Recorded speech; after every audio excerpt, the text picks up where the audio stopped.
Halo guys, apa kabar sahabat dunia SMK dimanapun berada?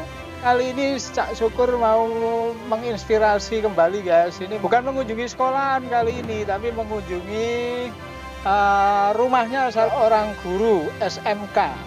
Nah, ini nanti akan menginspirasi guys. Di sini akan banyak hal yang mudah-mudahan bisa menginspirasi Anda semua sahabat dunia SMK. Ikuti guys perjalanannya Cak Syukur.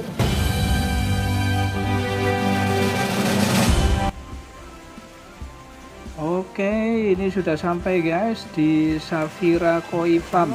Nggak terlalu sulit untuk menuju ke sini karena di Google ada guys. Jadi di searching aja di Google Safira Koi Farm.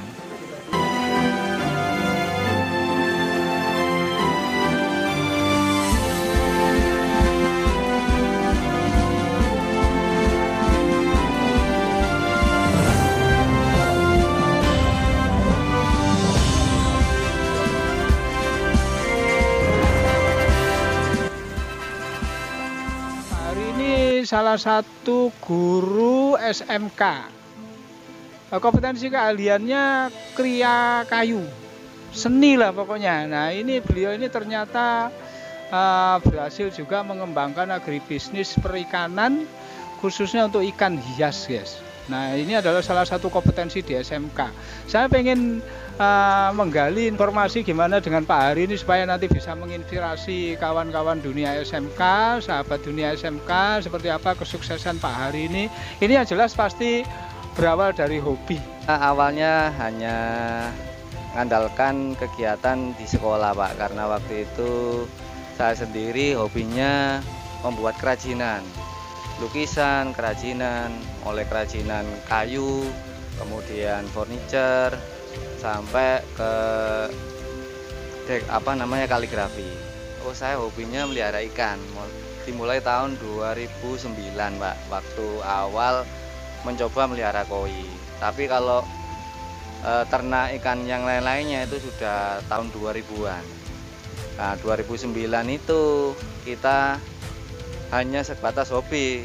Jadi membuat kolam ukuran 3x4 yang waktu itu hanya saya isi ikan-ikan campur, isinya ikan paten, ikan mujair, kemudian saya kasih beberapa ikan koi. Dapat 1 tahun kemudian kok ikan koi ini akhirnya bisa tumbuh meskipun tidak layak ya pertumbuhannya, tidak seperti orang peternak yang benar-benar ternak. Akhirnya saya mencoba untuk bikin lagi kolam. Kemudian di situ menemui banyak kendala, jatuh bangun istilahnya. Bukan, belum ada ini Pak, belum ada ini. Kemudian kita nyoba buat itu mati terus ikannya, sampai kita itu ibaratnya tabungan saya 1 tahun habis untuk beli ikan koi itu. Dari situ akhirnya saya mikir gimana cara mengembalikan modal saya yang hilang itu. Tak cari terus bagaimana cara mengelola air ini sambil belajar di YouTube, kemudian teman-teman yang hobi koi. Akhirnya saya menemukan metode cara pengolahan air kolam.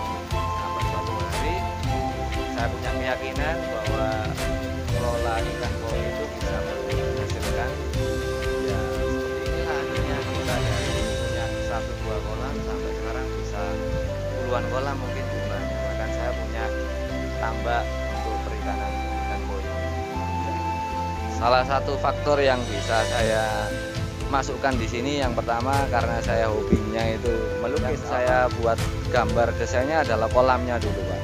Dari kolam itu akhirnya saya bikin ukiran yang dari semen, tentunya dari semen, yaitu seperti relief di belakang sana itu. Nah relief itu akhirnya kita buat yang model-modelnya sekarang lagi tren, kemudian kita buat, kita pajang, kita dekorasi sebagai penunjang untuk kolam koi. Kemudian juga saya bikin modelnya untuk waterfall, pancuran air. Oh ini di sini banyak yang bisa ditunjang dari itu. Misalnya kemarin teman-teman tak tanyai itu bisa bikin patung, nah, itu termasuk seni juga. Terus kemudian bisa bikin kerajinan kayu yang lainnya. Akhirnya mereka tak arahkan untuk membuat model yang bisa dimanfaatkan untuk menunjang teman-teman yang hobi koi ini Pak. Misalnya bentuknya itu ikan, kemudian bentuknya itu katak yang bisa dipakai untuk pancurannya air di dalam kolam itu. Nah, di situ bisa saya masukkan untuk kerajinannya anak-anak. Salah satunya kalau di kompetensi Kriya Kayu itu ada menggambar nirmana, mewarnai dan seterusnya. Nah itu nanti saya tunjukkan patung-patungnya yang bisa diwarnai oleh anak-anak untuk pekerjaannya. Nah kebetulan kita juga bikin pot-pot yang bisa dikasih ornamen yang bisa nanti dikerjakan anak-anak juga. Dan itu menambah nilai plus. Kalau potnya biasa dijual harganya 1.500, kalau sudah dimotif nanti karakter motif-motifnya itu bisa sampai laku 150 plus bunganya. Ada Pak, siswa kapan hari itu ajak untuk membuat dekorasi relief yang tak suruh mewarnai. Misalnya kalau untuk dekorasi dinding kolam koi yang bisa diwarnai misalnya apa. Kemudian anak-anak juga tertarik juga untuk misalnya kalau saya punya ide Pak, misalnya saya bisa punya kompetensi ngelas. Kalau bikin tempatnya pot bunga kemudian ditaruh di sini sambil saya pasarkan, kebetulan kita juga punya sedikit-sedikit yang mencoba untuk membuat dagangan bunga karena berdasarkan pengunjung yang di sini akhirnya kolam koi kan identik dengan alam sehingga perlu penunjang aspek keindahannya. Dari situ Pak akhirnya kita bikin yang kayak gini-gini nih banyak akhirnya, dan anak-anak nanti bagiannya ada sendiri yang dikerjakan. Nanti tak tunjukkan juga ada contoh-contohnya yang bisa dikerjakan Pak. Pesan saya cuma satu, jangan pernah ragu kalau punya hobi Pak. Hobi apapun itu, yang penting hobi itu arahkan yang menunjang kompetensi. Saya dulu itu hobinya memang menggambar, tapi bukan menggambar desain produk, artinya tidak menggambar konstruksi dan seterusnya, tapi saya mencoba untuk membuat desain itu mulai dari kolam, mulai dari macam-macam pokoknya pergola dan seterusnya. Nah dari situ, dari hobi yang saya desain itu, saya hanya kadang itu menjual gambar. Nah kebetulan gambar itu saya aplikasikan ke dalam bentuk yang nyata sehingga orang melihat tertarik. Lah satu produk itu bisa ada yang laku.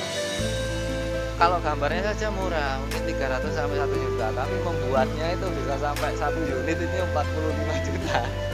Contoh ini yang kita bikin gazebo ini yang besar ini. Ini sudah pernah laku 3 kali.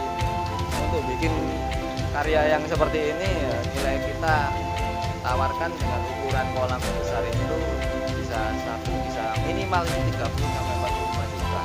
Kalau yang ukuran 3 kali 2,5 dan seterusnya plus gazebonya itu kisaran nilainya bisa sampai. Nah alhamdulillah saya dari sini ya bisa menikmati hasilnya Pak. Kalau dulu kita hanya mungkin sebatas yang kita miliki itu dengan kerja keras, tapi kita akhirnya bisa punya nilai plus yang membuat kita mungkin kalau berwirausaha menjadi banyak pengalaman, mulai dari proses mengerjakan sampai proses marketingnya bisa kita punya.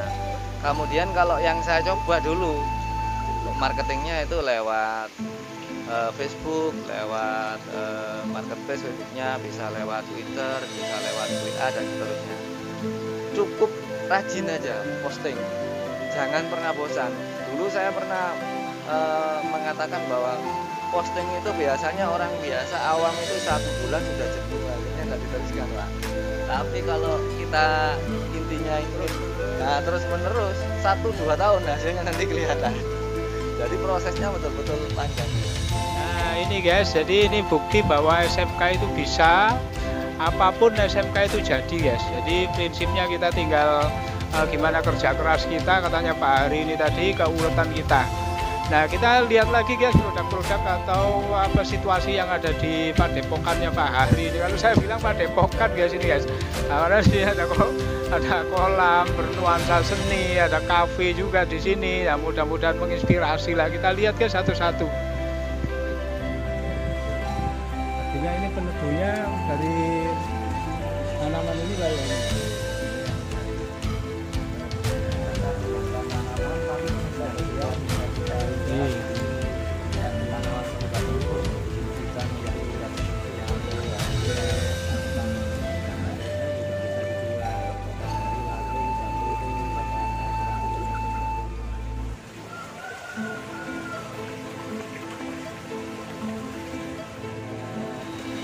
puncak berarti ada tanda-tanda sakit. sakit atau ada itu.